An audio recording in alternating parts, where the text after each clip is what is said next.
My name is Carl Bessai, and I'm the director of Field Sketches, and you're listening to Kneel Before Pod. Kneel Before Blog presents Kneel Before Pod.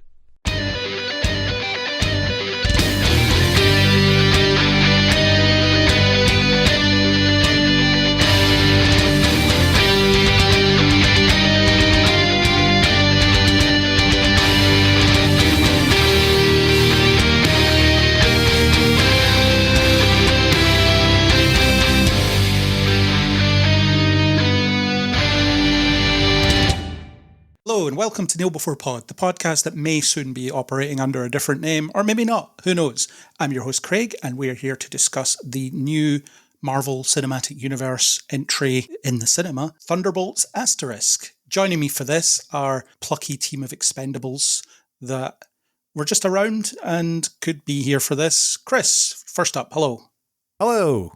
Welcome to this vault or void or whatever. I'm just setting you up to perhaps kill you. Excellent. Good news. Good news, ***. And also joining me in his expendable capacity is Bo. Hello. I was on meth, so don't hold it against me. I would never.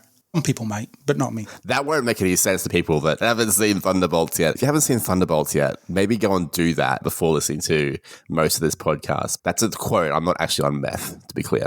Also, he is actually on meth. No, I'm not. I'm not. Well, that's why we have the spoiler-free section, so that people can listen to a few minutes and then stop and watch the film and then come back and listen to the spoiler section. We'll give people enough warnings, so we'll just get some initial spoiler-free thoughts. Bo, what did you think of this movie? I was surprised, Craig. I usually am enlisted. In fact, we spoke about this during Captain America Brave New World, where I offer a contrarian, largely anti-Marvel, and not just Marvel, anti-stale blockbuster format kind of view. And frankly, I thought this movie was okay. It was fine. And then it kept going. And I was like, oh, I'm actually really starting to like this. And by the end, I've got to say, it's probably like a top 10 MCU film for me. I think pretty comfortably. I've seen it twice now. It doesn't quite hold up as well the second time for me, but I really liked it. Well, that's thrown my plan out of the water. You're supposed to hate it, and you're supposed to tell us why you hate it and tell us why we're wrong for being Marvel shills and all that. Yeah, sorry. I can't do that for this one. It's pretty good. Disney aren't going to give me my money now. Sorry. For destroying a contrarian opinion. Good luck. Chris, what were your thoughts? Well, I'd like to say that I instead will help you get your money out of the Disney Corporation. However, I, like Bo, also actually quite liked this. It tentatively made me come out and go, Marvel's back? Question mark, since we're putting punctuation everywhere. I really enjoyed this. I enjoyed it more than I thought I was going to. I very much went into this going, I don't care about the majority of the characters that are here. Therefore, I'm not expecting to really care that much what happens to them. And in the end, I was like, oh no, I do actually. It turns out I do actually care. They made me care about these characters. How dare they? What, a film makes you care about the characters that are in it? No, it'll never work. It'll never hold up in today's world. Yeah, it turns out that if you give some good actors some room to breathe and some actual stakes, you end up caring about it. It's bizarre. It's a novel idea. No one's ever done it before.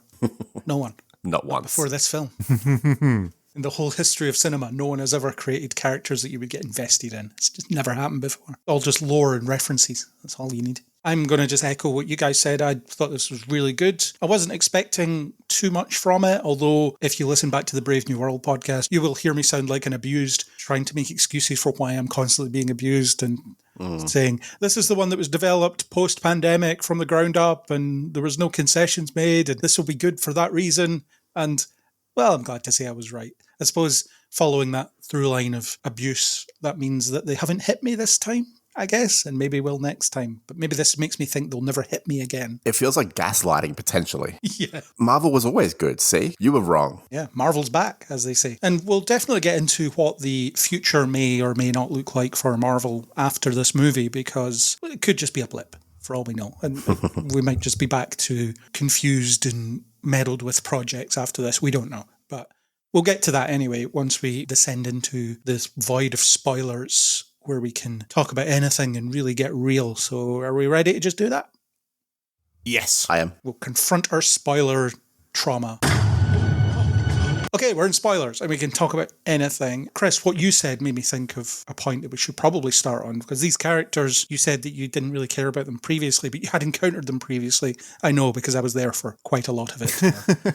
We talked about quite a lot of it in the past, but Bo, you're not as much of an aficionado on the Marvel TV shows as perhaps the other two of us here are. So these characters, what was your experience with some of them in the past? I know a lot of them are in Black Widow, which is a film I'm guessing you've seen. Yeah, I have. But characters like John Walker and so on. Obviously, Bucky, I've seen a bunch of. Yelena, I did see in Black Widow. Likewise, Taskmaster. Was Ghost the baddie in Ant-Man 2? She was, yeah. I wouldn't call her a bad guy as such, but she was antagonistic for sure. Yeah. I remember, obviously, Alexei. I remember Valentina. John Walker, I was familiar with because the internet hated him. I saw the first episode of that show, which was maybe just enough to catch a glimpse of him. I can't remember. He appears at the end of the first episode, yeah. Yeah. So I've got a bit of a grasp on most of the characters that I needed to have a grasp on. My only impression of John Walker was that he was not a nice dude. So that served me well for this anyway. I don't have a lot of familiarity with the TV shows, but I am pretty literate when it comes to the movies because I am forced to see them for my job. So I'm pretty across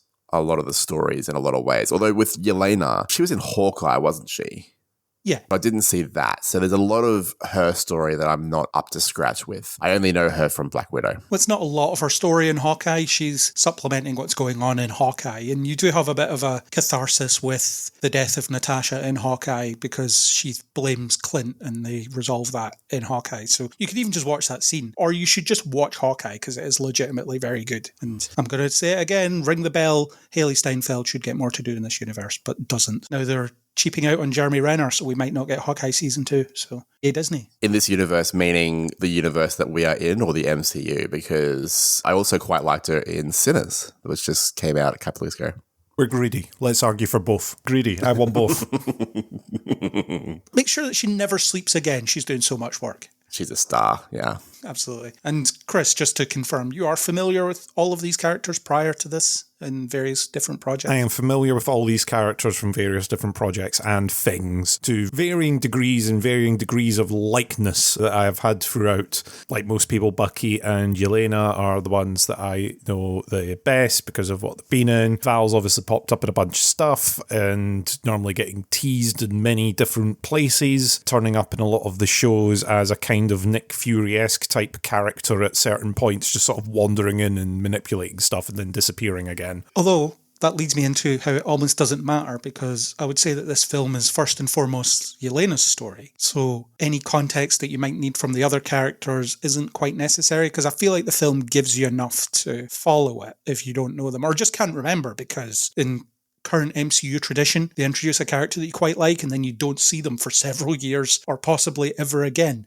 So you'd be forgiven for forgetting what John Walker got up to the last time that you saw him, because the last time we saw him was, 2020, wasn't it? That was when Falcon and Winter Soldier came out.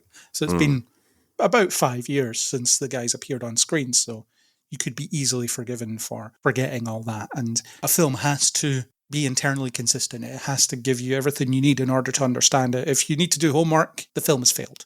And I feel like, to its credit, this film doesn't require you to do homework. You'll get a bit more out of it if you remember them, but otherwise, it gives you everything you need, I think. Yeah, I think so. As the person here that's the least versed in these characters, like I saw Black Widow once, I nothinged it. It was okay. I think this movie does well of quickly establishing these are the kinds of people they are. And the most important thing we're dealing with here is Yelena and Bob. It's their movie and does a good job of building everything around that, I think. Characters that you get invested in and there's actual purpose to it. So it doesn't feel like a crowded ensemble of references. I particularly noticed in the second viewing when they reintroduced John and it's like, aren't you the dime store Captain America? It's like, I was the official Captain America. Yeah, for 2 seconds, etc. And that's really good banter, but it's also giving you a lot of information about who John was. Yeah, agreed. Which is very efficient storytelling, let's put it that way.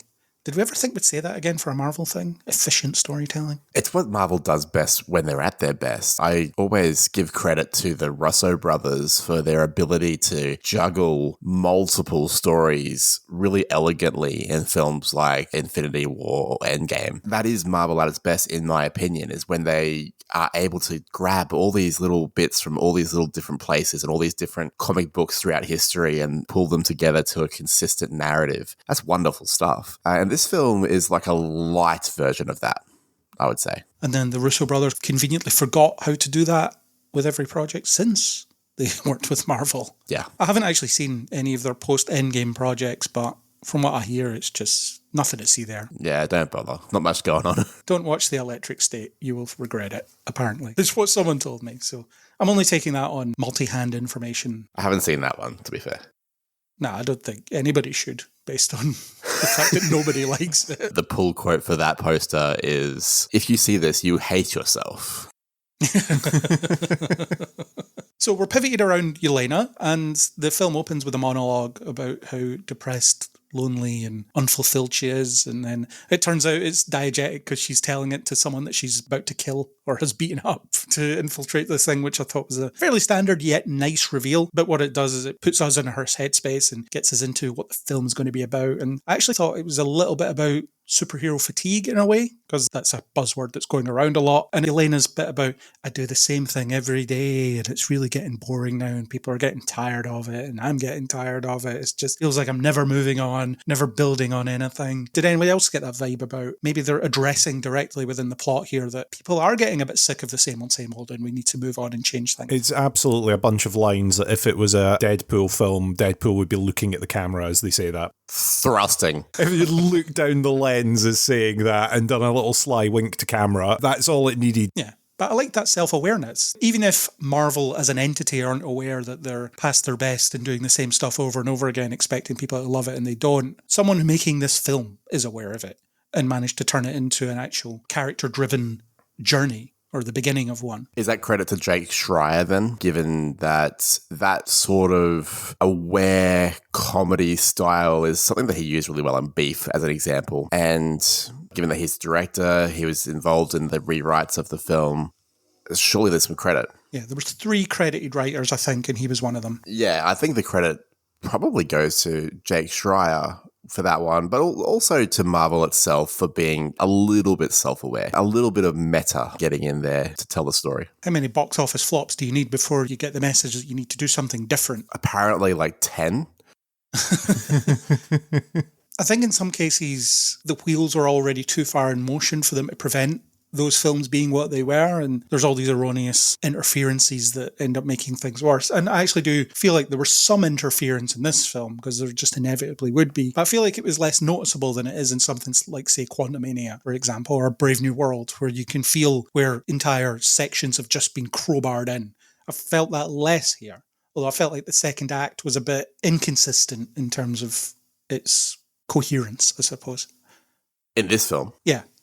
Interesting. Not as noticeable as something like Brave New World, but I did feel that in my second viewing. I felt there was a bit of a lag in there somewhere. I felt both times, to think of it in star rating, I was like, cool, this is 2.5, 3 stars. Keeping in mind, by the way, the first time I saw this film, I was working. The person that I was working with, I work with people with disabilities. He was struggling to go to the toilet and stuff like that. So we were actually a bit late getting into the movie. I missed the stunt. I missed actually the entire opening Malaysia bit, apart from the explosion of the building. So take that with a grain of salt. But at the start of this movie, I'm thinking 2.5, 3 stars. It's fine, whatever. My expectations were low. And then by the second act, you're talking about starting to build. Okay, 3.5, maybe. The team's together. There's this dynamic. They have that chase with the limo. Okay, this is not bad. And then by the time you get to the shame rooms, at the end, like, this film has kept getting better, which is very unusual for my reaction to a Marvel film. So I guess I didn't feel that same lag that you did. It was more after the vehicle chase sequence. I felt like the momentum dropped off a bit and it took a while to get back. these things are always going to be interfered with to some degree. There's many masters to serve when making a film like this, isn't there? And some directors have more clout to make it less noticeable, like your James Gunns, for example. But in other cases, you have something like Quantumania, where this isn't your film anymore. Or The Marvels, where Nia DaCosta said that there was a point where the film went to them and then stopped being mine. And she didn't know what happened after that. So there's always going to be a bit of push and pull with films like this, just because of how much money's on the line. But it's less noticeable here, for sure. I feel like it does feel like a coherent whole, more so than other ones. Yeah. So Yelena, like we said, she's having a rough time of it, shall we say. She's going through the motions, she's doing her jobs, thinking about all the horrible things she's done, etc., etc. And then she wants to make a change. She wants to do something a bit more public facing, which I thought came out of nowhere a little bit, but we'll roll with it. And then she's going to be disappeared by Val. She's going to be written off as a loose end that needs to be tied up, and she ends up encountering the other members of the team. I put this in my review as well, but I saw the other members of the team as representing a part of Yelena's personality, and I think that's why this works so well, because it's Yelena's story, and then you have all these characters that are giving her pieces that she's missing of herself in a way. Did anyone else see it that way? Chris, what do you think? Do you think the other characters are doing that for her or to her? That's an interesting way of looking at it. I hadn't looked at it like that, but yeah, I guess you could. You've got Alexi's more fun, optimistic, have a go type thing. You've got John's darker side in there. You've got Bucky, who's able to do a bit of anything, really. I think you definitely could see a little bit of that with Yelena, and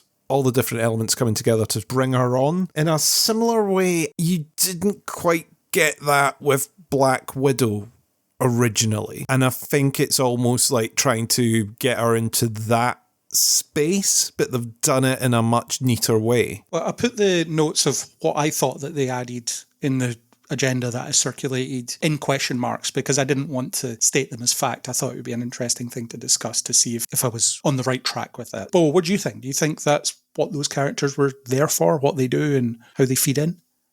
When I initially watched the film, I didn't pick up on that, but reading your review, it's a funny thing about sitting down to write something for a couple of thousand words, isn't there? That it forces your brain to really examine things. I was watching a film last night and these two characters meet. I'm not going to reveal which one because it's a spoiler for Movieversaries, but these two characters meet on a train and they're reading books.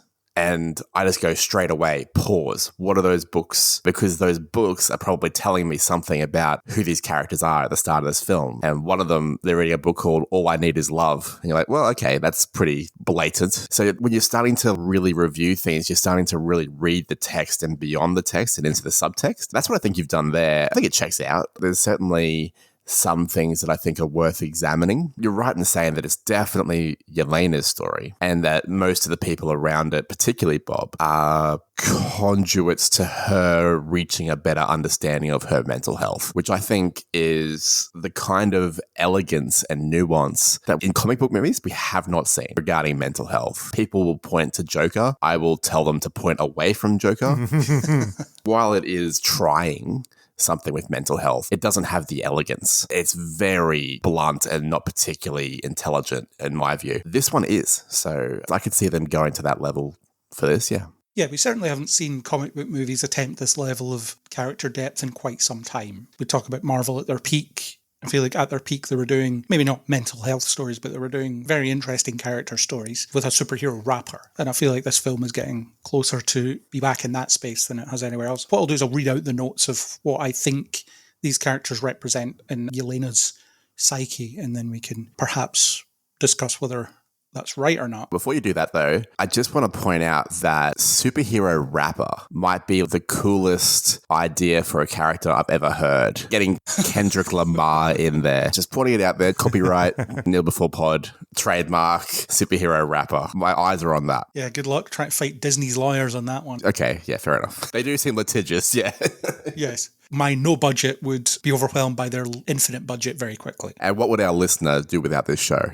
Exactly. So I'll read out what I thought that they represented, and then we can perhaps discuss that, because I might not be right. It's just what I saw. Bucky represents Yelena's inner goodness or capacity to hope, because he's quite a hopeful guy for a better tomorrow and a better world. John Walker, he's more her sense of duty and her desire to help others. Alexei is her need for family and companionship. Ava is her lack of agency and emotional barriers. And Taskmaster is nothing because she dies without really getting to establish anything about her. That's the main team. Bob is something different. I don't think Bob necessarily represents something missing in her or something that she needs to embrace within herself. Not in the same way. I think he gives a physical representation to what she's been experiencing, which is that void. Before that, she was talking about the idea of there's something missing, there's a void, da da da da. And then when they connect, it's like, yeah, the void, right? And when you see the void and see her being almost drawn to it in that third act, if you're going to go down this road of being like they represent something in her, that's the obvious one to me. Yeah, I just mean not in the same way. Bob is part of the team, but he's also an antagonist, whereas the rest are more definitively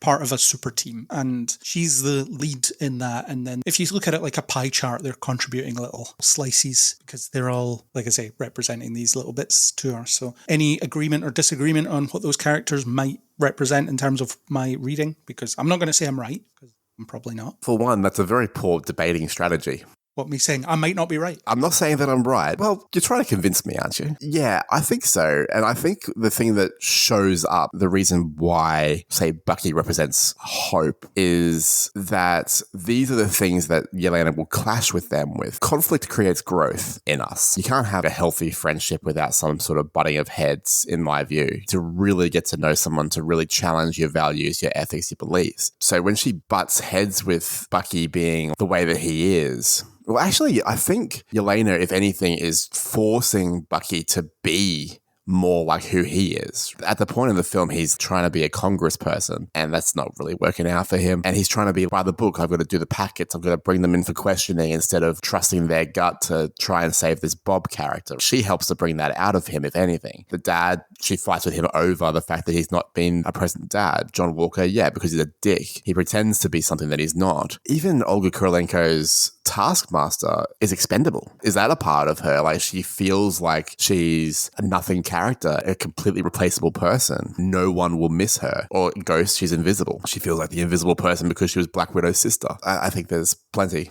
She has a very similar history to Yelena as well. Experimented on and manipulated and all that. And their conflict point was bickering about who had the worst childhood. Chris, what are your thoughts? You can see the notes, I hope, because I put them in the agenda. So if you can't remember all those words. I can see the notes. I think I agree with you. You've kind of won me over to it. I do think there is a place for Bob there, but I think it is, like you say, it is a little bit different with Bob. That repressed emotion, sort of digging stuff deeper down that's in there, I guess. Bucky, the inner goodness and the hope, again, is back to the optimism kind of thing where Bucky's like, no, the system's going to work this time. I'm part of the system now, so the system's definitely going to work. I still think Bucky becoming a congressman is one of the weirdest directions that they've taken that character in a bit. So does everyone else in universe, though. I think that's what makes it so good. Did that come out of nowhere?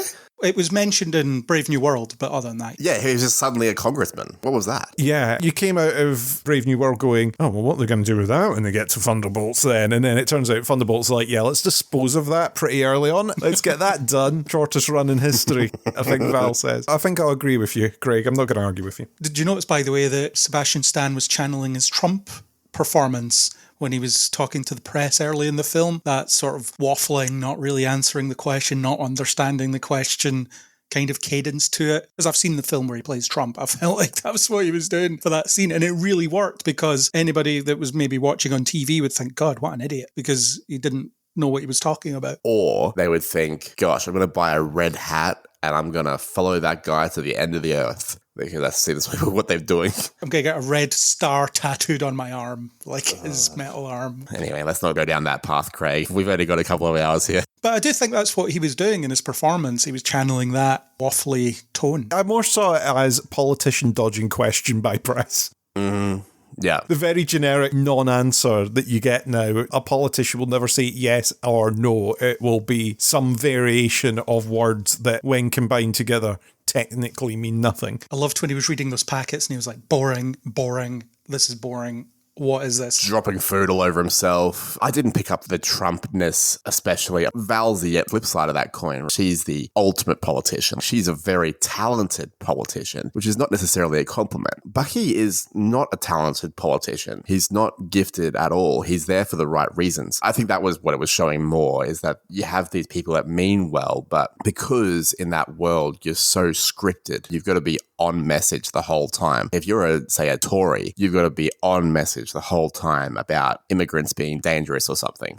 ridiculous. So away you go with that. And if anyone asks any questions and you don't know the answer, you just sit there and say, yeah, well, it's concerning, the immigrants, whatever. So I think it was more a comment on that, really, just taking a broad shot at politics and politicians. If you watch what's it called? The film where he plays Trump. The Apprentice. That's the one. I'd forgotten that for a second there. You might see that inflection being carried over. And it was maybe a deliberate thing on Sebastian Stan's part, because this is how I know how to deliver this fact that I have no idea what I'm talking about or can't really accomplish anything here. I don't know. I just got that vibe. Bucky's too honest to be a politician, isn't he? He just tells the truth all the time. That'll never do. Yeah, you can't survive in that game doing that. In Australia, we very recently had a federal election, and the Greens, sort of like a third party, got drowned out on preferences because they were probably a bit too honest about the system, and the system just swallowed them up. That seems to be the way things go, doesn't it? The Greens here, they make a lot of high-minded promises that would probably bankrupt the country immediately, and so they will never get in for that reason. No, it'd be quite the opposite over here. They have pretty good policies. They're just not the policies people are used to hearing, so people get scared by them. We'll talk a bit more about Bucky as we go, I think. Back to Yelena, so we touched on the whole Bob connection. I saw it as a big sister, little brother connection that they had. And I like that Yelena had to kind of learn how to be a better big sister as the film went on, because I guess she will see Natasha as being almost the perfect big sister, even though they didn't see each other for years and only connected briefly before she died and stuff. But it's interesting how she gives Bob bad advice early on. Yeah, you need to just bottle everything up and push that really far down. Don't want to think about that. And then at the end of the film, she's like, oh no, that was wrong. You should not listen to that. And she's kind of warning Bob off her as well, saying things like, you can trust me. And he goes, can I? She's like, no, not really. Things like that. So to me, it seemed like a sibling connection, and I think it worked really well. I think it was especially because she was joking about pushing it down. There was a lot of self-awareness there when she was saying, you got to push it down. She was joking. She does that, but she knows she shouldn't. And she knows it's terrible advice. I think it's understood that it's bad advice, but it's bantery, sibling, or at least friendly. Do you think it's a shame that Florence Pugh's stuck with that Russian accent now? That she can't phase it out like Natasha did before we met her? I don't have any particular opinion. I think she does okay. I think the accent's fine. I do find it slightly distracting for a little bit, mainly because of the Meerkat adverts that we've got over here. They compare the market adverts in the UK. We've got those too. Oh, excellent. Compare the meerkats. Yelena and Alexei, and we've got meerkats. That's all I've got running through my head the entire time. So I do think there's a slight element of it there where it's like, oh, maybe I shouldn't have made that choice. But I'm kind of glad that they've stuck with it. They've not just written oh yeah, and then she blipped for 5 years and just decided that she was going to stick with an American accent, because you could very easily canonically go, oh yeah, well, she's used to disguise and hiding and being a spy and therefore can do whatever accent she wants, and she's decided to stick with American for now because it helps her get on with people, or whatever excuse they wanted to write in they could have done. I'm kind of glad that they've stuck with it, actually, because I think there's a bit of charm to it, and I think it works with that, I don't know if sass is the right word, the sense of humour that she's got. It kind of plays well with that accent, I think. Yeah, agreed. Yeah, well, you had Wakanda with her Sokovian accent, and she phased that out pretty quickly, didn't she? So Elizabeth Olsen stopped doing that. Whatever accent she was doing. It's not for a real place anyway, so it doesn't matter. It doesn't have to be accurate to anywhere specifically. But it just seems like something that I guess happens in these Western things. Characters will start off like that and then they'll phase it out. But I wonder if Florence Pugh's annoyed that she's stuck with this accent now, that every time she plays Yelena. I did this once and now I'm going to be in 10 more of these and I'm going to have to do it every time. Well, maybe she finds it fun. She seems like the kind of actor that's up for a challenge. I couldn't believe my eyes when I was watching it the second time and I managed to see the start of the film this time. The way she walks off that building and you know that it's actually happening. She begged to be allowed to do that. She seems like the kind of actor that's up for a challenge, and maybe the thespian part of her is like, no, I like every couple of years dipping into this heavy, thick Russian accent. The film does that stunt a disservice, by the way, because she steps off the building and then It cuts to a wide shot that could be anybody, or even CGI. They don't really show that she's done it. The only reason it is mind-numbing watching it is because you know she is actually doing it. If you didn't know, you would assume she's jumped onto a mat. Well, they made it part of the advertising, didn't they? That we did a real stunt in this one for the first time in a long time. And then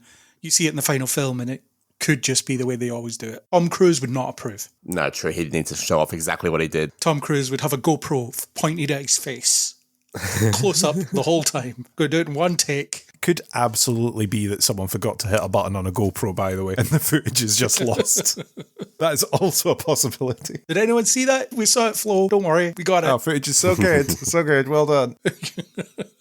So yeah, Yelena's arc is about putting these pieces of herself back together and healing. And I like the way Bob helps her do that, as in by giving her that little brother to be an example for. She kind of needed that. Also, obviously, she needed the companionship of a team to help her realise that she doesn't have to be alone all the time. It's a nice message, isn't it? This franchise that's all about team-ups and teasing team-ups. This is why a team-up could be a good thing. I agree. I've got a bit of a thing for these particular kind of team-ups too, these ones that are the misfits. It works really well with James Gunn's Suicide Squad, which I read was why he didn't actually do this one, is because it was quite similar. And it really is. I think the main difference is that James Gunn's Suicide Squad really lent into the absurdity of that world and the situation, whereas this one really leans into the heart of the characters. But yeah, the Misfit team, I dig it. And as I said before, when Marvel is at their best, this is not them at their apex, but it's a very good Marvel property, better than they've had for a little while. It's the Misfit teams, it's the team-ups that do really well. The best film since Endgame is probably Guardians 3, in my view, same sort of thing. Or obviously this one,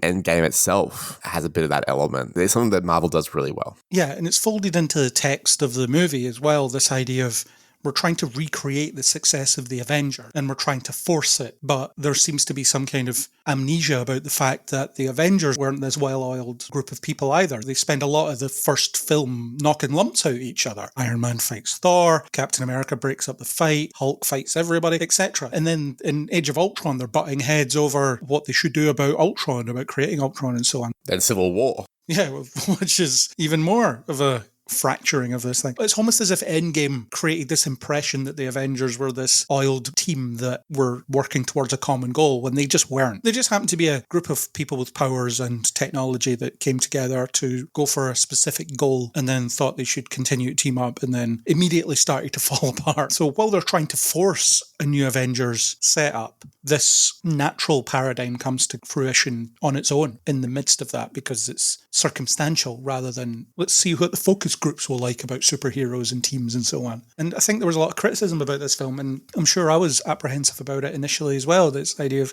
these characters, really? But then the film convinces me that these characters should be in the same room together because it's so much fun watching them. Well, we had the same impression about Guardians of the Galaxy, didn't we? I guess the main difference was that in 2014, I guess we were more willing to let Marvel do what they wanted because they were a juggernaut at that point in history. But who was Star-Lord? The difference for Guardians for me was they were unknown characters when it came to canon, I guess, with most people, whereas with this, it was characters that you'd seen in other programs or films, and you're going, do I really want to see all these people pulled together into a room? Do I want to sit at that table at the party? When you have a look at the people that you're getting put next to at a dinner party or something, you're kind of treating it a bit like that, and you're going, do I really want to be on a table with those people? Whereas Guardians was, I don't know anyone at this table, so it's either going to be the best table ever or the worst table, whereas with this, I think I kind of went in going, I feel I've already made up my mind about most of these characters, either to the point where I just don't care, or I hated what they did on screen with this character, and therefore I don't want to see them in this one. Whereas you're looking at other shows and you're going, oh, I'd rather they had taken someone from this show, or this character, or this anti-hero villain type character and dropped them into this one. Yeah, I get that. And it's the configuration of powers and skills, isn't it? You've got 3 Captain America types, you've got Ghost, and you've got a Black Widow, and then Taskmaster, who we thought might survive more than one scene. It seemed like a configuration of, in the top Trump's Marvel game, they're basically the same character, aren't they? They don't bring anything in terms of powers and skills unique to the table by themselves as a group. They're all kind of base assassins, aren't they? Yeah. Power sets, okay, you've got, like you say, some super strong types in there and a couple of different powers, but they're all kind of assassins for hire, which is how Val's brought them all together, right? Is to go off and do her bidding. Disposable assassins, superpowered assassins that can go off and maybe get the better of most ordinary people, but are not going to be going against god-level threats. Yeah, and it could be that sticking together as a team is a really bad idea for them anyway. It was a bad idea for the original Avengers team because there was just too many egos on that team. Not in terms of the actors, in terms of the actual characters. Stark thinks he's in charge. Steve is very self-righteous. You have Thor, who just blunders around, thinking he's the best at everything, and so on. I think they didn't complement each other personality-wise, and I feel like with a bit more time, this team would fracture for similar reasons. Interestingly, they seem to be gelling already, though, in terms of personalities. And like you say, they represent a different part of Yelena, but also that could be the thing that binds them. Yelena can see herself in US Agent or in Ghost, and that is what binds them. She could be the glue. So, yeah, I don't know. Maybe they break up, maybe they don't. For dramatic reasons, they will. They are going to have conflict, but I could see that team working long term. By the end of the film, it works because they've come together for a common goal. They're almost rallying around Bob by the end. Yelena says, we're staying together from now on. She's doing it for Bob. And they all have really nothing better to do at this point, I guess. So they go along with it. And then they unwittingly get put into a PR stunt that persists for at least a year and a half. What did you guys make of Val? Because of the way Val has been peppered through the universe up to this point, was kind of frustrated with Val, but the way it was performed here, I really, really liked. I think that Julia Louis-Dreyfus, is that how you say it? Louis Dreyfus, I think it's pronounced. Louis Dreyfus. All right. Did a good performance here. We were talking about Bucky in the idealized political world. You've got this villain who's out there just trying to tidy up their mess, essentially, get rid of any of my legal worries. That is the scope of the villainy here at this point. Tidy up all this stuff that I've been trying to hide for all these years, including all the assassins who have been tidying up my messes. And as almost a secondary villain in this, would you put Val as the primary villain in this film? I don't think so. I would, personally. You would? I would say so. She's the main villain, yeah. Main villain? Okay. Bob's manipulated. He's one of her schemes. Yeah, okay. You put Val as the main villain in here, but as far as what she's looking for, it's essentially, I'm going to acquire power, and one of the things that would stop me acquiring power is getting thrown in prison. They're finally catching up with all the nonsense that I've been up to, that we've seen little snippets of through the little appearances elsewhere. I thought it was a fun portrayal through this, but I don't necessarily like that the moral of the story at the end is, oh, and she gets away with it with a wink and a smile. That's politics, right? Yeah, it's hitting a little bit too close to home. Not wanting to bring the podcast down, but it hits a little bit too close to home. I'm feeling that.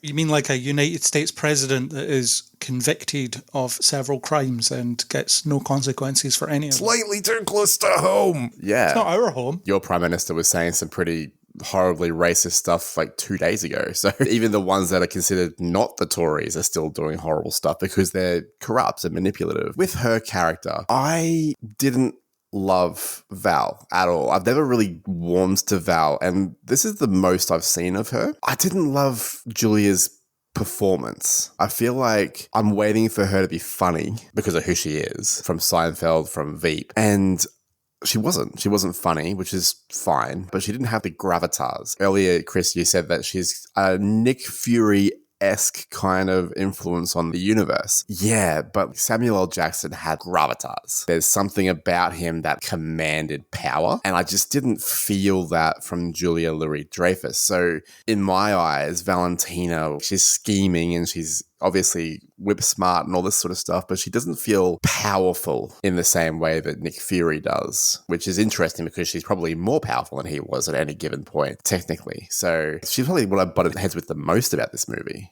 interestingly. One of the issues with Val for me is the fact that I've seen her in other things before this, and I've never got a consistent idea in my mind of what she's for, what she does, and going to do next, because it seems like every time she appears, she could effectively just be a different character. Could have a different named character played by different people for every one of her appearances, because it doesn't join up for me. What she does in Wakanda Forever has nothing to do with what she does here. What she does in Falcon and Winter Soldier when she appears in that one episode has nothing to do with what she does here. That post-credit scene of Black Widow that she appears in, nothing to do with here. So there's never been a sense of what she's trying to achieve. That's part of the problem with the MCU as a whole at the moment. There's no sense of consistency and joined up thinking. You could have easily had Val turn up and be working towards whatever goal this is. They could have been teasing the Sentry Project in the background for quite a while up until this point, but they just haven't been. So she appears here and that's what she's been doing all along, but that doesn't make sense with what she was doing previously. She wanted to get vibranium the last time we saw her. Doesn't come up here. She doesn't need it for anything here. So yeah, she maybe has her irons in the fire for a lot of things. With Nick Fury, whenever he showed up, you knew that he was working towards a singular goal of some sort. Part of that was forming the Avengers, but it was always about protecting the Earth and appropriating anything that he could get his hands on to do that. And it's just not the case with her. So that distracted me for a while. But when you try and look at what she's up to in this film, I'm not quite sure what she's looking to achieve. Is she trying to genuinely make a superhero and she feels that the only way to do that is these underhanded tactics and these secretive tactics? Because I feel like the US government would happily sign off on the development of a superhero or a super team, wouldn't they? I mean, that's what the president was trying to do in the last film that we saw. So why is her covert experiments so taboo, I guess? It doesn't make that much sense. In the timeline of the films, especially when you get to the end credit scene of this one, where they're talking about how they're butting heads with the other Avengers that Sam Wilson's putting together. So hang on, suddenly we've got two teams of Avengers? Well, that doesn't make a lot of sense to me either. I'm sure it makes for good conflict and good drama, but why? How did that happen? We'll get to that more in terms of the MCU implications, but I do definitely have thoughts on this whole there are two teams of Avengers thing. And it's not that I'm in opposition to it, but again, we'll get to that at some point. In terms of Val by herself, I just don't understand why what she's up to is such a problem, because I don't feel like there would be any objection to it. In this universe, historically, we've always had secret organizations that are doing this sort of stuff. So the Avengers was something that S.H.I.E.L.D. was working on. So therefore, it's not public knowledge. There are definitely still those kinds of organizations. In WandaVision, you saw S.W.O.R.D. and the Marvels, you saw something else. Can't remember what they were called in that. But they have different names and they're doing things that aren't publicly known. Whereas here you've got her taking government money to do stuff and perhaps doing something wrong with it. And that's why they're investigating her. But I don't understand what her motivation is.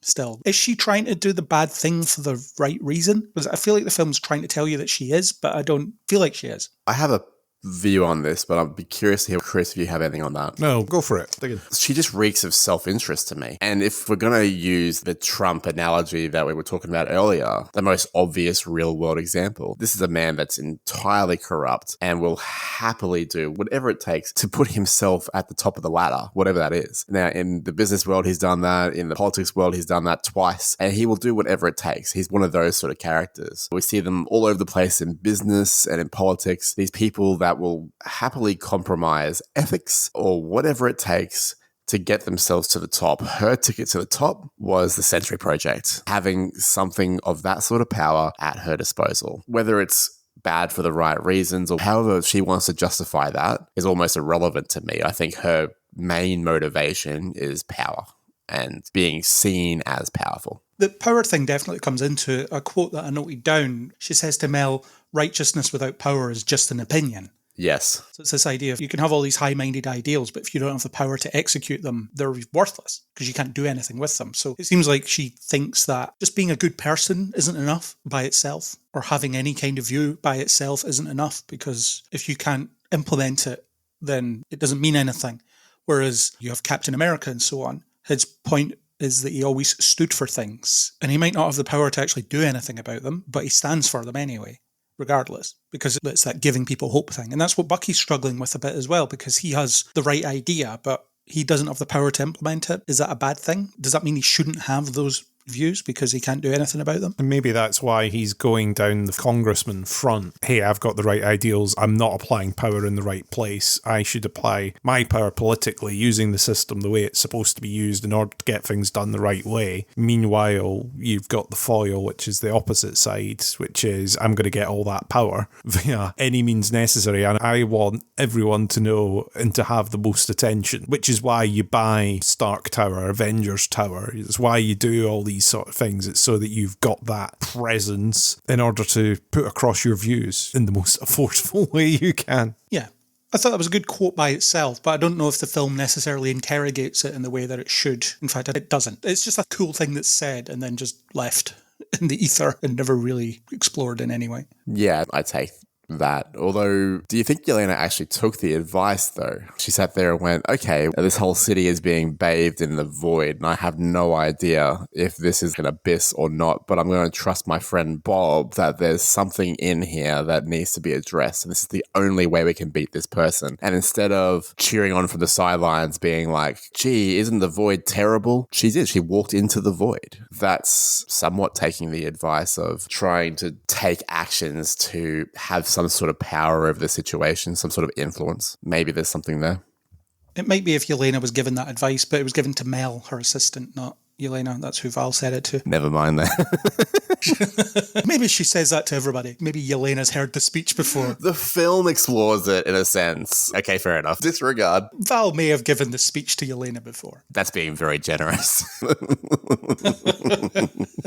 Never mind. I misremembered. In terms of the void, then, we're jumping around a lot, and it's interesting that we haven't covered the other characters much. It's not that they're shallow, it's just that the film doesn't have a lot of time for some of them, which is interesting. I think you have covered them. If you read your review, and people can on the website, I think we have done that pretty well. I will have comments about the characters as we go, but the void as a concept I thought was interesting. And one of the things I was thinking about was how much this film cost, because all the analysis is that it won't make its budget back or it won't make a profit. It will be technically a flop in terms of money, but a critical success. So that's something maybe shouldn't be all about money, but it is. But there was a version of the film apparently where they were going to spend a lot more time in the void and you get to see the other characters fighting through their version of it, and you see shades of that, you see John experience it and so on, but instead it's very much Bob and Yelena's personal hell, their little shame rooms. I loved the design of the void, how it was like a set when she ran up to the trees, they were painted on, and you saw the backdrop and it was like a big canvas that you stand in front of in old-timey films and so on.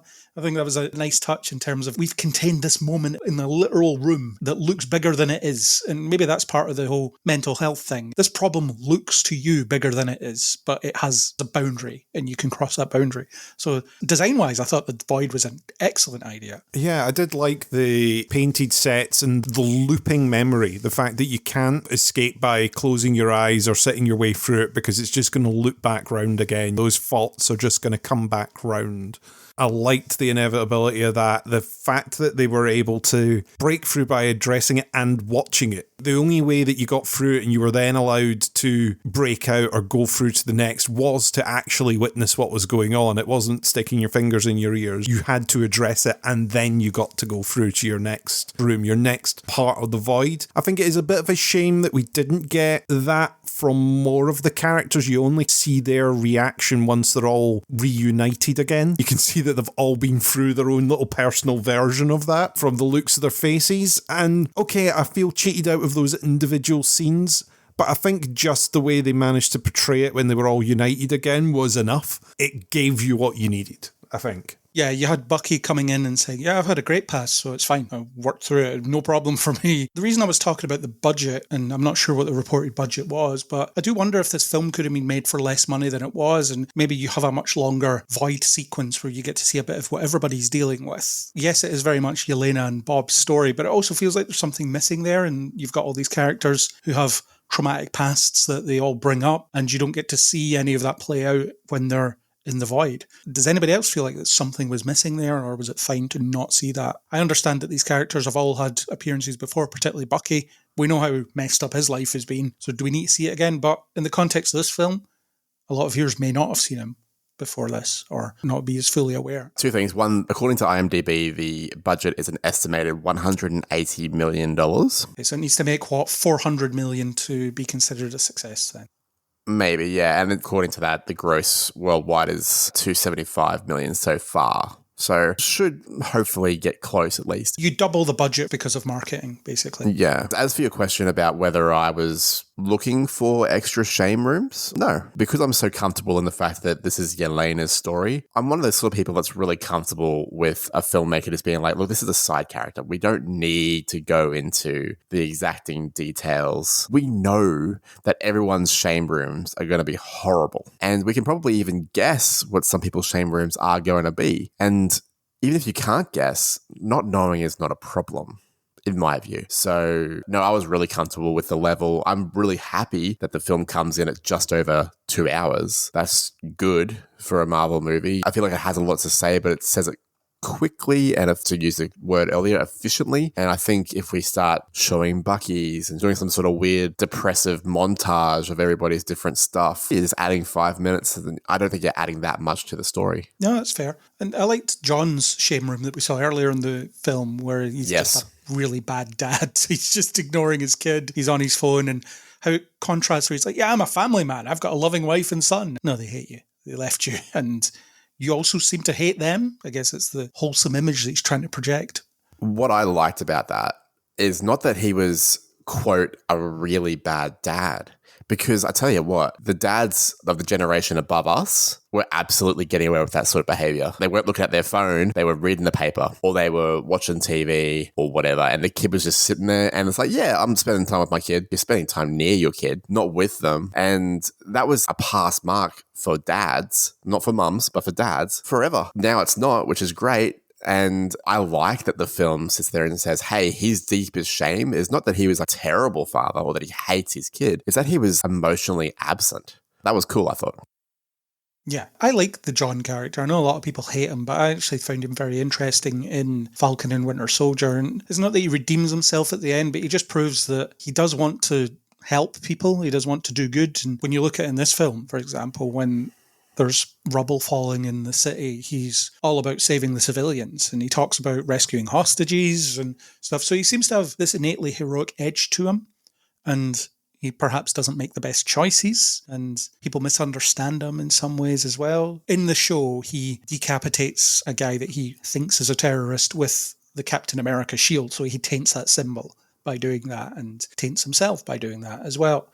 And yeah, that was definitely a mistake, and it was done in the heat of the moment, but it didn't make him entirely a bad person. It was just he did something in extreme anger in one moment. But the last thing he does in the show pretty much is he stops a bus from falling off a bridge. So his sense of duty is there. And he's always trying to support the team as well. For example, when he finds the cactus plant or whatever it is, cactus pear, whatever it is, he wants to make sure that they're fed, things like that. I think there's a really interestingly complex character there that could perhaps have a more forefront showing in a future thing. Not necessarily give him his own TV show or anything, but a bit more focus somewhere else. It's one where I would need to re-watch Falcon and the Winter Soldier, and I don't know if I want to put myself through that or not. That is the problem. I liked elements of it, and I don't know if I watched it back if I would dislike it more or like it more. I think the character was definitely portrayed a bit better here. I liked the character a lot more here, which I think is what some of these films do well, isn't it? When they bring that ensemble of maybe not beloved characters together, they're able to maybe touch up the edges a little bit and portray them a little bit better. So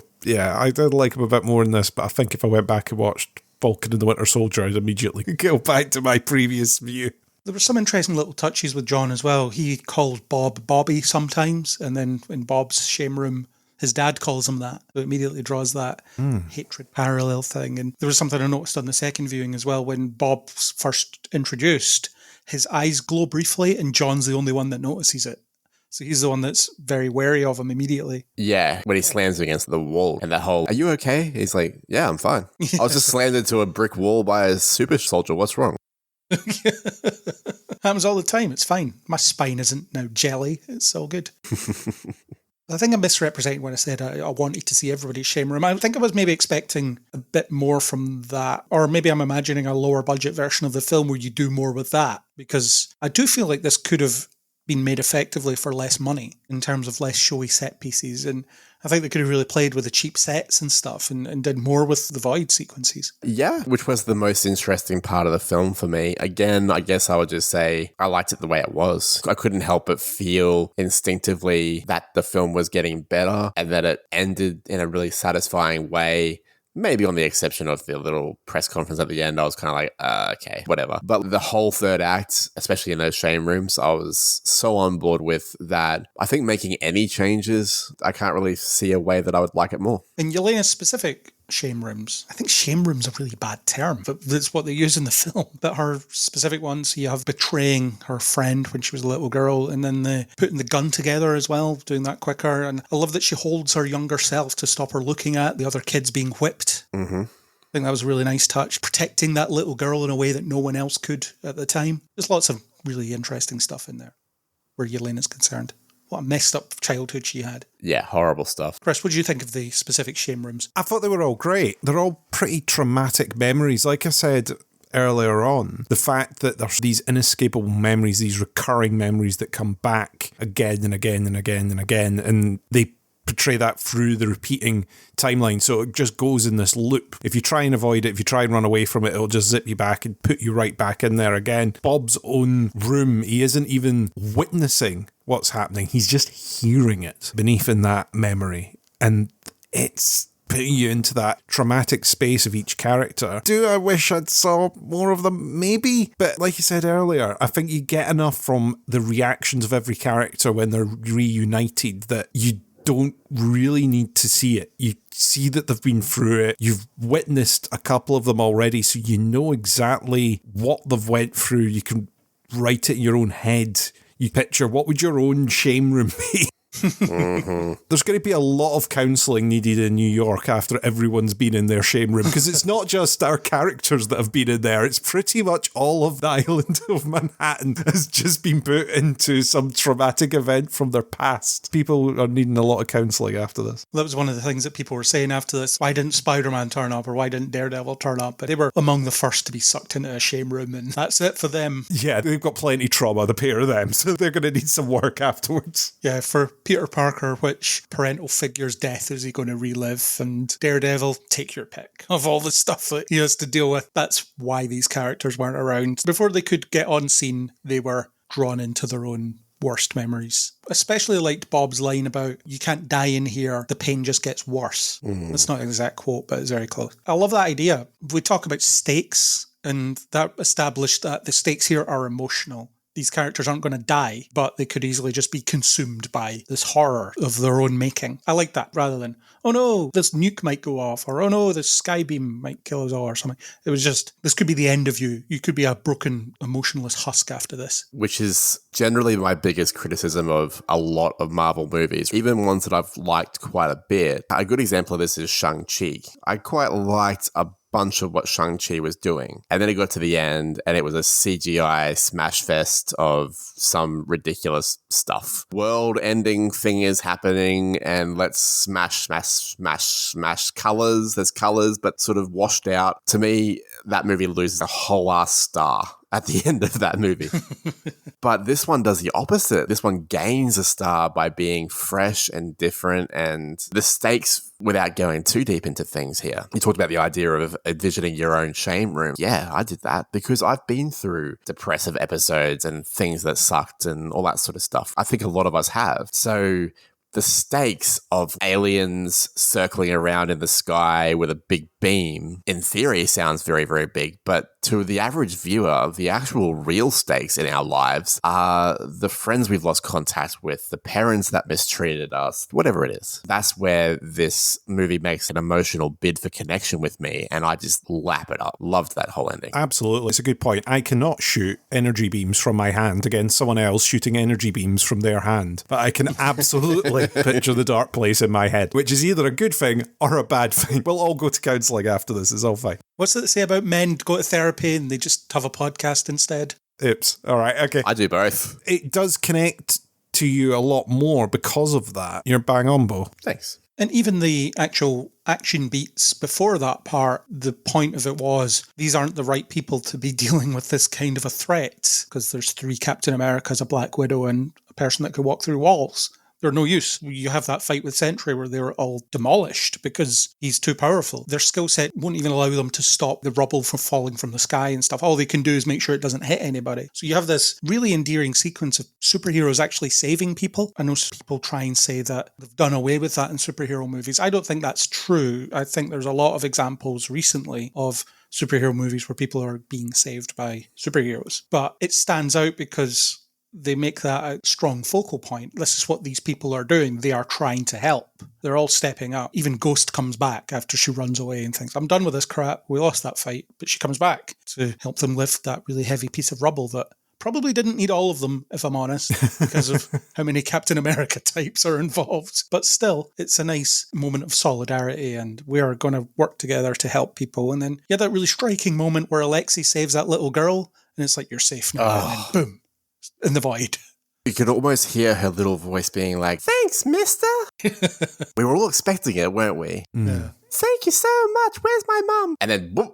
Gone. Whoa. And to use the shadows on the ground, the Hiroshima imagery, I can't help but think of that as someone that's been to Hiroshima. It's an experience that's pretty unlike anything, going through those peace museums, reading all those stories, all the people that were just lost in an instant. Seeing that on screen, it was haunting, the suddenness of it. In this case, everybody lives and comes back, but still. The whole production aspect of it, it's very unlike the snap, the blip, whatever they choose to call it these days, the slow fade out of the person disintegrating and aware of what's happening. They're not really aware it's happening to them. They're aware it's happening to people around them. They panic and then they get blipped. They just disappear. Like you say, the suddenness, the noise, somehow they've made absence of noise a noise. I don't know how to describe it. It's kind of vacuum noise of just nothing's there. As a piece of sound design, as a piece of imagery, I think it was ridiculously well done. Definitely. Although the one shame room that I didn't quite vibe with was Val's, because as inconsistent as she can be in this universe and in this film, I don't feel like it told me an awful lot about her. Yeah. Again, maybe that was a slight victim of the fact that I just couldn't grasp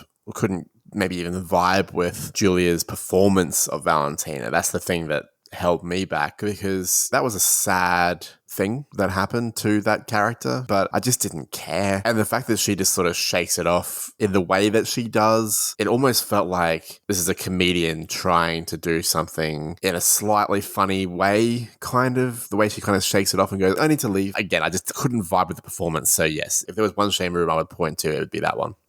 Yeah, that seems like it sucked, but did that inform who you are now? I don't think so. Or I don't see the link anyway. That was the issue I had. And maybe that's part of where the tinkering was happening. They didn't quite get Val consistent enough. Yeah, a more powerful militaristic / government agency came and killed her father. So therefore she used that pain to become part of that system? What are we doing? What is that? But the lesson she learned is, well, that's a good thing. I just need to be on the other side of it. Yeah. I want to do this to other little girls all over the world. What?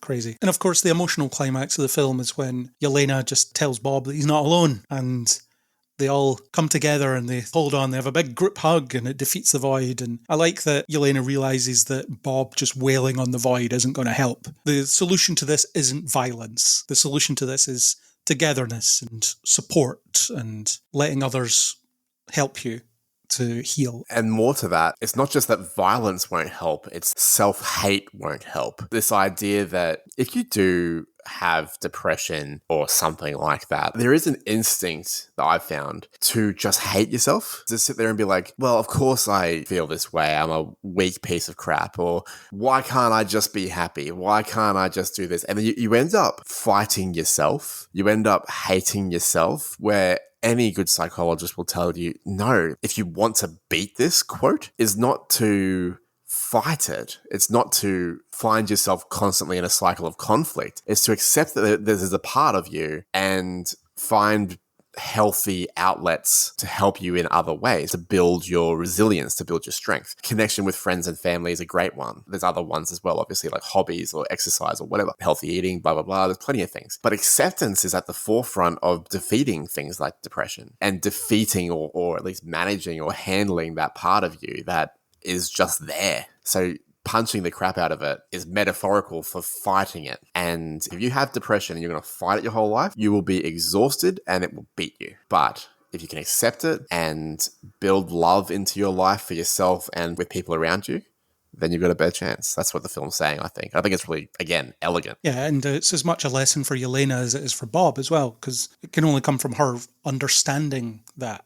Because she's been trying to do what Bob's been doing. She's been isolating herself, just trying to get on with things, and it just has not been working. And she knows that it hasn't been working, but she also doesn't know what else to do about it. And she seems to think that being a public-facing superhero will fix it. Of course it wouldn't, and not that Val would let her do that anyway. It's one of the more emotionally satisfying endings that we've had in one of these in a while. Agreed. Chris, any last thoughts on the whole Bob conclusion thing? Well, like I said earlier on, I'm glad it wasn't laser beams v laser beams. I think there's a big element of arguing that the villain is depression and not seeking help as much as it's Val and what's been done to Bob. Everyone's combating inner demons, inner thoughts at the end. It's against themselves almost. It's completely different from what we've seen in so many of these other ones, and that's what I think makes this one special. Yeah. Well, I'm sure I said on a bunch of news podcasts about the trailers for this movie, how are these guys going to defeat a threat as powerful as Sentry or the Void or whatever you want to call it? And well, the answer is given in the film that they don't, because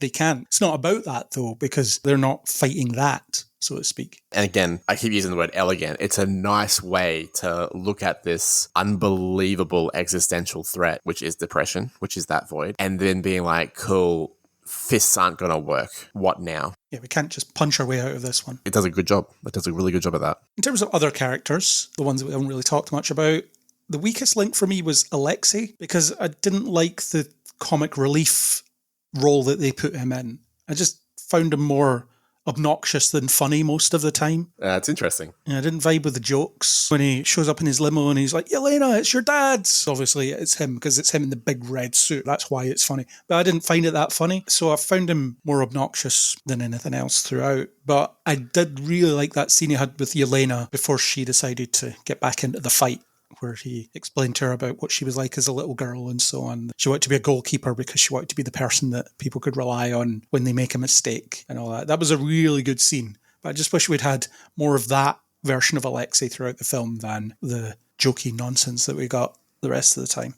Not that I'm against jokes, but I'd prefer they were funny. I can understand that point of view, but I didn't feel it because the jokes landed for me. I liked that there was the emotional depth of the scene that you're talking about, where at the end of it, she's like, that was pretty good. I thought the jokes landed. There's a silliness to superhero movies that I think this character got a little bit. They're all bust into the same shame room at the same time. Coincidentally, that's amazing considering they would have been lost in their own shame rooms, but whatever. They all get in there at the same time, and then he busts in with evil pillow. I thought that was funny. I thought that the car scene that you're talking about was funny. I thought that it was funny where he has the Molotov cocktail and it lights on fire and he's like, yes, and then fades to nothing. I liked where they convinced Bucky that they're going to team up and go and confront Val, and they cut him off mid-second yell. Just little editing moments like that. If you are going to do comic relief, have a talented actor that can do comedy.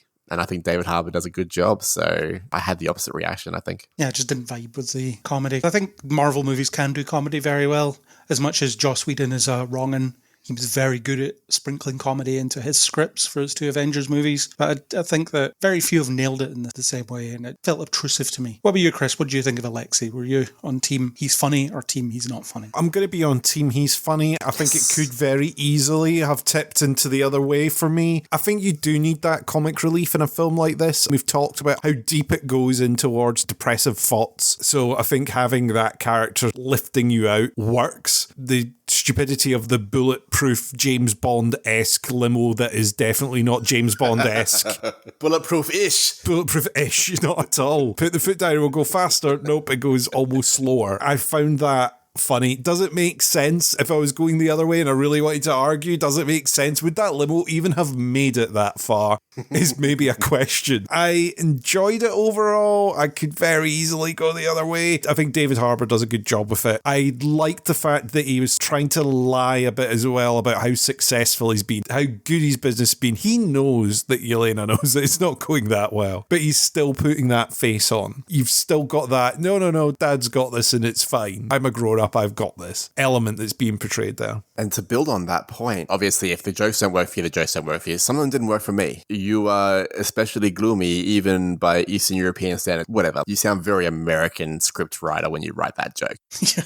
That's not a great joke. But I think as a character, if we're going to criticize Alexei for being funny, then you may as well level the same criticism at John Walker's character for being arrogant, because it's a front. They're both losers. They're both these super soldiers that turned out to be F-ups that are putting on a front for their own dignity or something. So Alexi's weapon against his losership is, I'm just going to make everything light. I'm going to make everything funny. And yeah, okay, if the jokes don't work for you, they don't work for you. That's part of it, obviously. There's not much we can do about that. But as a character, it kind of makes sense to me that he is just this walking punchline. I recognise what they were doing with it. I just didn't vibe with it, or I didn't vibe with how they executed it. That makes sense. Ava, there isn't much to say there because she doesn't really do much other than walk through walls occasionally and always comes back. I think that's her thing, isn't it? She says she's going away.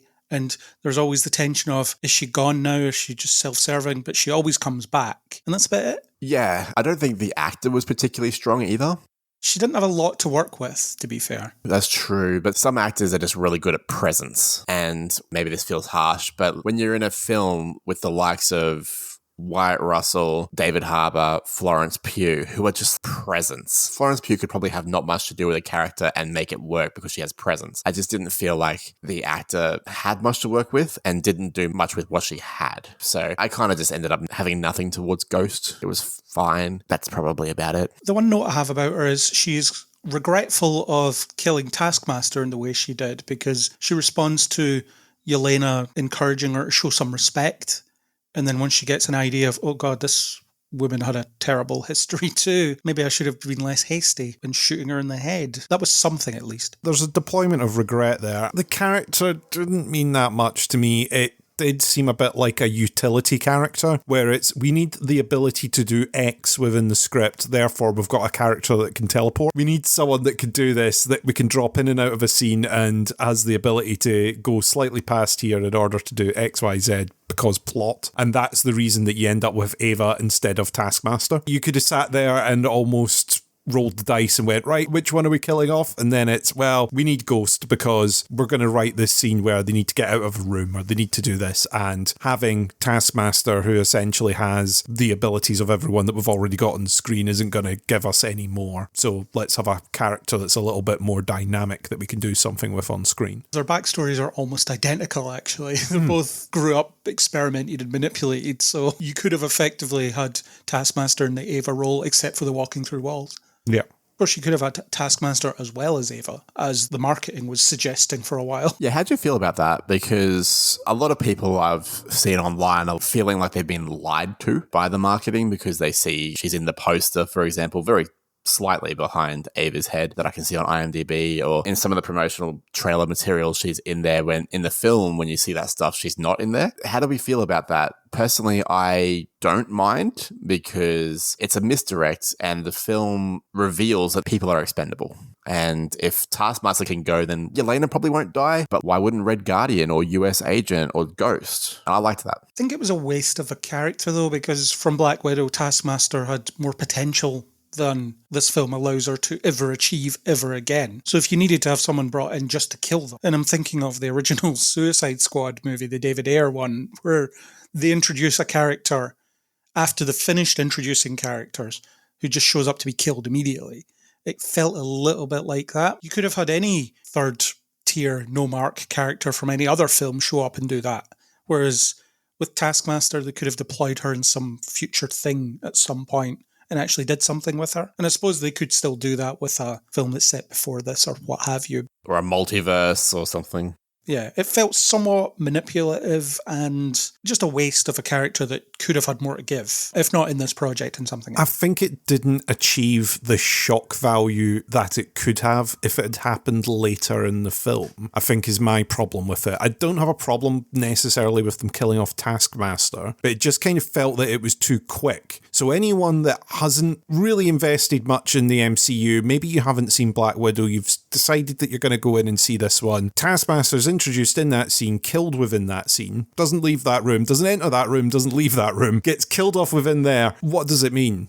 It means nothing, because for a lot of people, you're just getting introduced to these characters, so you've not emotionally invested in any way. Whereas if they had escaped and got to the surface even, and then they had died, then it might have earned something. Whereas that just felt a little bit, oh, they've been introduced just to kill them. The fact that it was Taskmaster, you could do something kind of cool with this character elsewhere instead of just killing them off here. But then everyone would have went, oh, I wonder who's going to die. Is it going to be Bob, or is it going to be random other person that you've just introduced for the sake of this? I need to go back and troll through the previous films and TV and go, oh, well, you could pick this random character out of here maybe and make something of them rather than it being Taskmaster. I'd be picking away at stuff. I think it was fine that they did it. It's just, I think it maybe would have earned a bit more shock value later rather than pretty much the scene after they're introduced. Yeah, I don't have anybody specific in mind, but they could have used someone else. After hearing Chris's opinion, that is now my opinion.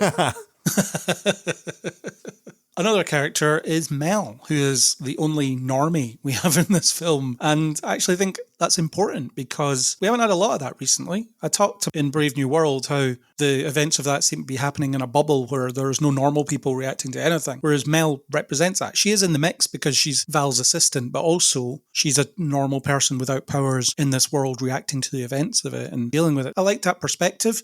Her talking about how she was in high school when the Battle of New York happened and how the world has changed so much since then, kind of highlights how long the MCU's been running and maybe invites us to think about that. Although I think her connection to Val is a bit unresolved. You have that whole loyalty issue thing, and then she decides to be loyal to Val for some reason, and then she kind of disappears after that, really. I don't know much about Songbird, but apparently Mel's character is based on Songbird. Yes. So there might be a future where she gets powers and becomes a bigger character in all of that, and then maybe she's someone that flirts with being a villain or an anti-hero or something like that. I'm not sure. As for the representation of the real person, I like that. I liked her character. I thought she was funny. I thought she out-funnied Julia Louis-Dreyfus in scenes, which is no mean feat. It's a good performance, an interesting character, but not much to work with. Be interesting to see if she pops up again in the future. Her scenes with Sebastian Stan were always really good, even though most of them were over the phone. It was when she was hiding in the bathroom and talking to him, and it's like, okay, Congressman, have a great night. She just goes into that bubbly assistant persona when she thinks she's about to be found out. She's got range. Definitely. Yeah, no notes. Chris, you any thoughts on Mel? Not much to add over what you've said. The normal person representation in here, almost inevitable, like you say. If a normal person gets introduced in this film, 2 films' time, they're going to somehow develop superpowers and fall into some radioactive vat of liquid or something. The relationship with Val, it's kind of that proximity to power gives me power type thing. I'm important by proximity. Normal people within the MCU, I think, is something that we've been absolutely cheated out of, and is the thing that I wish the TV universe could cover in a budget-friendly way. Your insurance broker in a superhero universe would be a fun program to have. I want Tales from the Blip. I will keep campaigning on this until I am blue in the face. Stories from during that weird 5 years that we get very little of from the films. Stuff like that could be built on. But as a normal character in this, or an almost normal character in this, I thought she was alright, and like you say, pretty funny on screen as well. The normal people in the MCU, mental health charities are going to have their work cut out for them in Manhattan. Although, if you live in Manhattan in the MCU, I feel like you kind of deserve what's coming to you at this point, because sometimes you're just going about your day and the next thing you know, you're part of the pavement. That's just what life is like now in New York in this universe. And I'm assuming the property prices are cheap now. I'm just assuming. Has to be. Why would 20 million people want to live in a place that is the target for everyone in the universe? Goodness gracious. Speaking about suspending disbelief, if I was a New Yorker after decades of this behavior from superheroes and the like, I would almost welcome the void. I wouldn't be running screaming from it. I'd be like, cool, let's do this. Maybe people are not going to be in trauma after the void, because it just turns out the void is New York anyway. It's just their average day walking down the street. There is no trauma. They go to a shame room or something, and it's just, you didn't help a granny cross the street during Avengers 1. That's the shame room for people. It's just old episodes of Marvel movies. Well, it's the same question that anybody asks in DC, isn't it? Why does anybody live in Gotham City? Why would you live there? Yeah, crime riddled. Got to live somewhere, I guess, and these people live in New York, or maybe they're just visiting for the day. What a day to be visiting. Again, you wouldn't take the risk. It's not like, I'm not sitting here thinking, oh, you know where I'd love to visit right now? The West Bank. No, there's some places that are just very conflict heavy. Not a great place to visit. And in this universe, it's New York. Chris, you made the comment, after we saw the film that first time, the reaction to the New Yorkers of Bucky ploughing a truck through a building. You see people running away initially, but a few minutes later, they're just walking normally. There's a big hole in the front of this building. And they're like, yeah, whatever. They smash into the bottom of the tower in a truck and just the day continues outside with no gawping New Yorkers or anything. They walk back and forth going, Monday again, I guess. Completely forgot about that. What was that sound? Oh, it was just gunfire. Oh, okay. Never mind then. Classic American reaction to things. Yep. Let's talk about the MCU in general then and what this film has to say about it. I was particularly struck by the Museum of the Battle of New York. The coming together of the Avengers as an event that's happened in the past and it's very important. I assume 9/11 happened in the MCU as well because there is no World Trade Center, but it's a 9/11-esque event that changed the world completely. And now we live in a world where the Avengers are no longer a factor. They are not around anymore. And this film sort of dares to ask the question of what is the world / the MCU without the Avengers? And obviously Sentry is an attempt to force a return to that. I like the idea that they're just putting all the artifacts from the old days of the MCU on display and then questioning, where do we go from here? Because I feel like after so much lack of cohesion over the past couple of phases, because this is supposed to be the end of phase 5, and how can you delineate what's phase 4 and phase 5? You can't. The previous phases, they end with an Avengers movie. It's easy. You start the next phase with the movie after the Avengers movie. Fine. But the past couple of phases, you've just not had that. So what do we think of that? The sort of memorializing the MCU, the glory days of the MCU. It's sort of film self-referential again, isn't it? It's what you were saying about the opening monologue. It's just pointing out to itself, look how far we've come. And again, I think it's Val trying to insert herself into that space. She's bought that tower for a reason. She's bought all those artifacts for a reason, to try and put herself in that spot of, I'm totally going to form an Avengers, or I'm going to be in control of the superhero team. I'm going to be the Stark without quite the brains or the skill here. I'm going to be the bankroller of the next Avengers, and I'm going to insert myself into that space. I saw it more as that than them trying to immortalize it. No, that's completely the wrong term. I don't think I quite have the right word off the top of my head. I think it was just trying to show her inserting herself into that space. That's what I took it as anyway. Bo, do you have any thoughts? No, not really. I just found it interesting how it makes a point of, here's some iconography from the olden days, and it feels like everybody's kind of scrambling to figure out what do we do next. This is really the only film that asks that question directly, unless you count Brave New World, where it's, we need new Avengers. Couple that with the fact that Val is forming the Sentry program. You have all this market research of what makes the perfect superhero. Blonde hair tests well because Steve Rogers had blonde hair. So did Thor. He has a cape because capes test well, I guess. It's almost, like I said repeatedly, forcing the return to that or forcing that image to continue, but without really understanding why it worked in the first place. It's almost a metaphor for what the MCU has been struggling with ever since Endgame, really. People trying to make decisions when they don't understand where the success came from in the first place. Yeah, I can see that. And it's also what she says in there is, oh, it's good optics. Yeah. That she had Tony Stark's building. That's politics. Politics is optics, controlling the narrative, big business, corporations, whatever it is. It's all optics. It's all controlling the narrative. Okay, oh, this is bad for optics. This is now a cancer. Let's get rid of that. So I guess this is the biggest corporation in film addressing that fairly head on. I always find it kind of interesting when a small-time director, this is Jake Schreier's big break in terms of film, gets to have this little bit of commentary in there just sprinkled in against the machine that you're making movies for. I always find that an interesting dynamic. And in terms of the look of the film as well, it is very grayscale. It's almost like the colour has been drained from the world a bit. It's a Marvel movie. They used to be very colourful, is the point I'm making. A long time ago. I heard the reason for that was because they used a different colour of green screen. This is going to sound really silly, but it wasn't a green screen. It was a grey screen, so it's what they did on the Dune films. So it was a different colour of screen, which means that they didn't have to do as much with the colour management where you're trying to edit out all the green glow that comes over everything. So because it's grey, that's why it ends up with this kind of washed out view instead. There you go. There's a silly fact.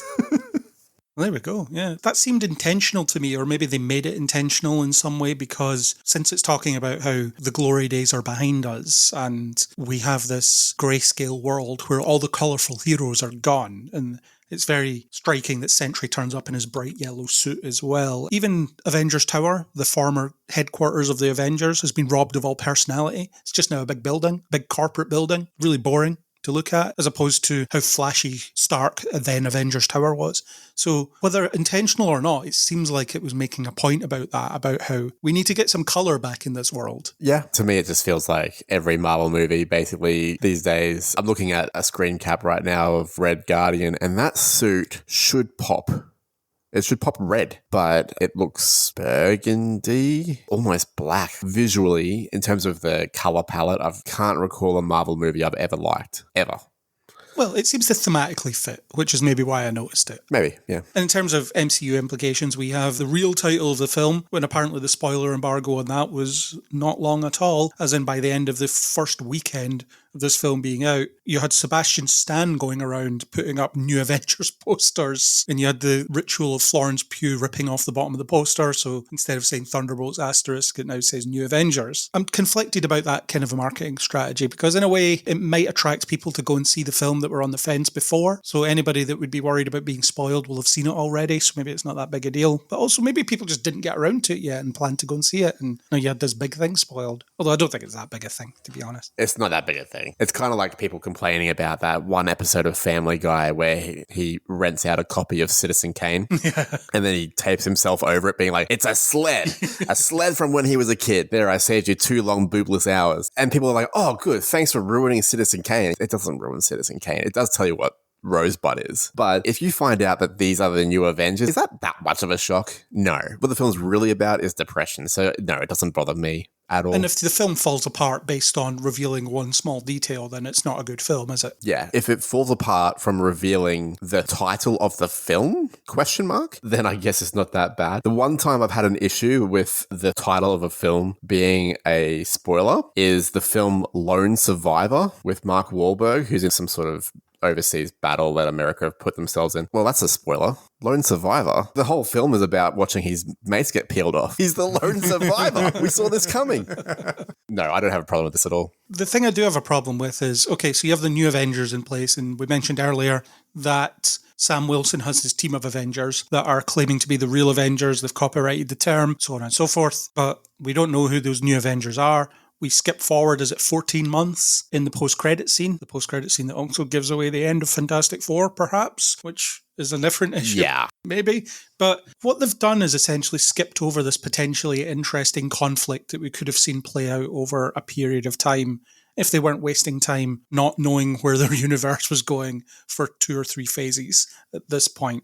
But so, yes, I think we'll see some follow-up to that. In Doomsday, there'll maybe be one scene where the 2 Avengers teams turn up and bicker at the same fight once. But we're not really going to get to see any substantive conflict out of this, I don't think. I feel like it's just a thing that's mentioned. Also, has Kamala formed her new Avengers yet, or her young Avengers?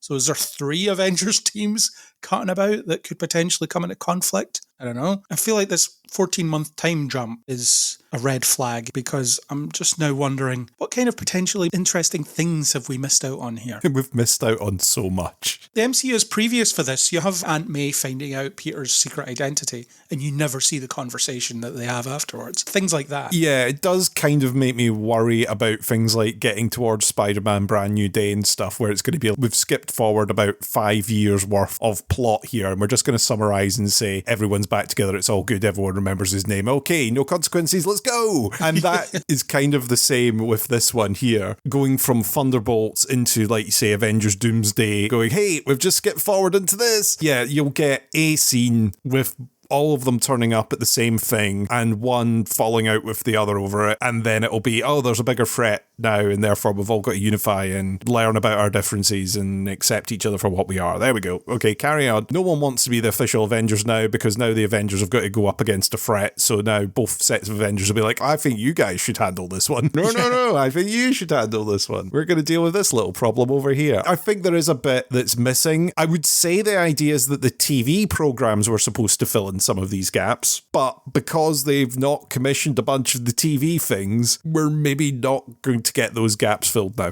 No. And you've got potentially interesting conflict there as well because Sam and Bucky are on different Avengers teams. Mm-hmm.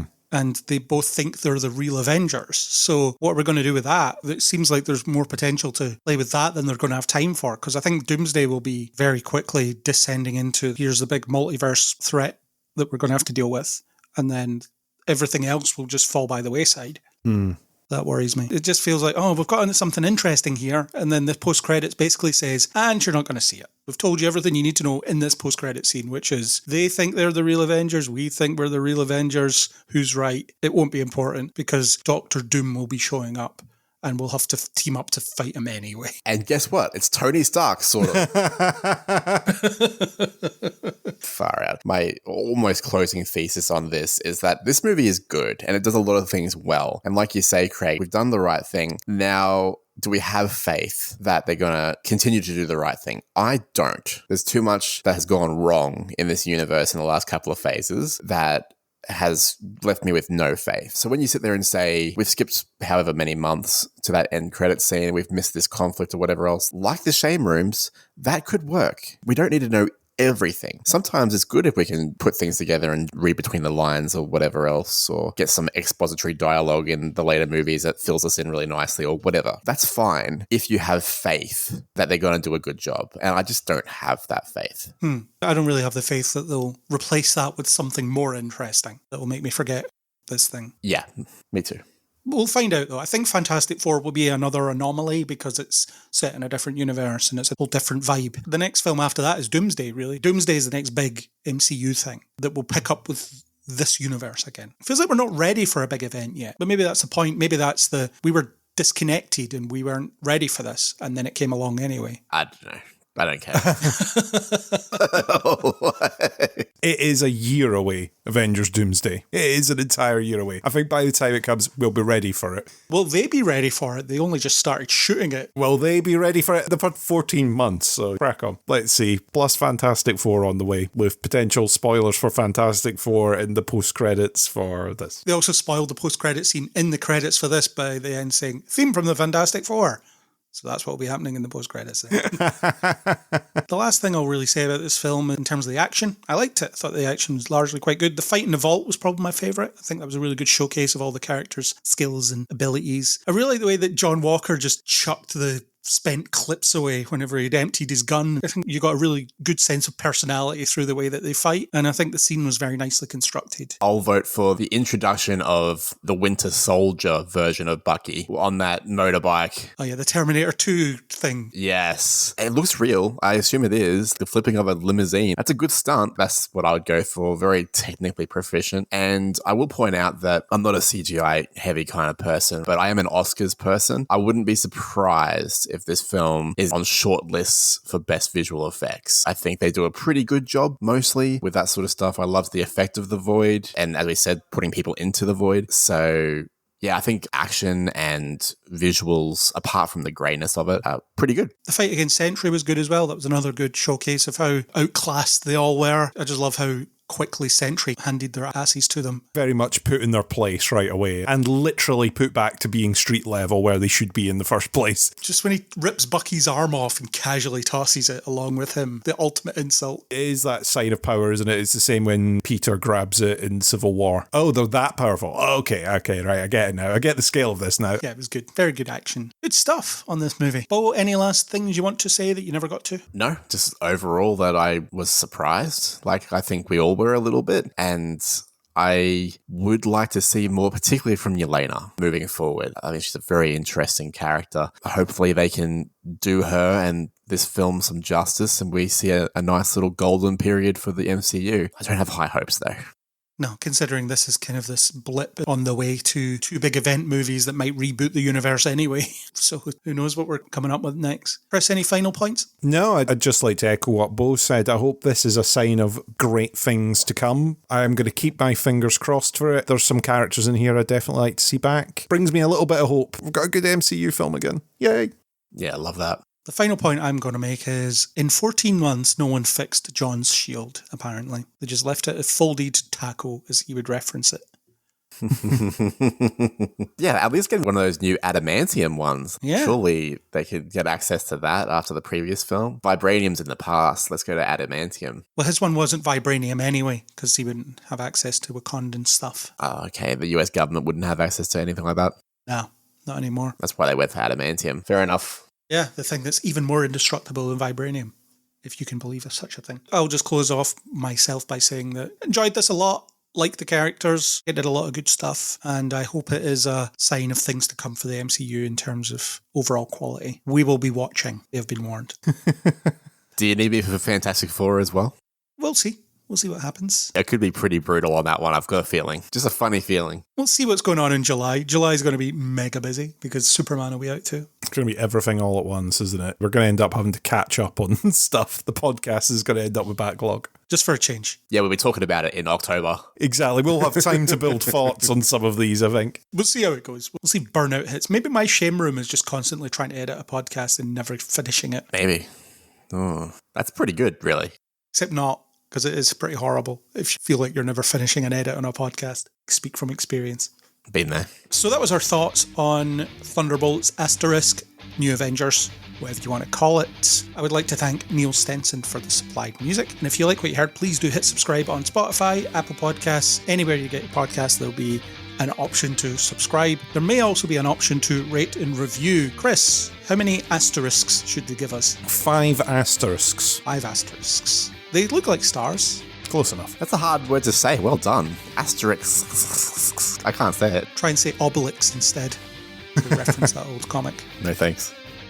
And Bo, do you think we should get a comment as well? Yeah, and the cool thing is that on a bunch of different podcast apps, podcast players, you can leave a comment. So let us know what you thought of Thunderbolts, Asterix, The New Avengers, or whatever the heck this movie is called. I'd be really curious to hear if there are people out there that don't like it, or maybe like it less than a lot of recent MCU films. What is it about this film that didn't work for you?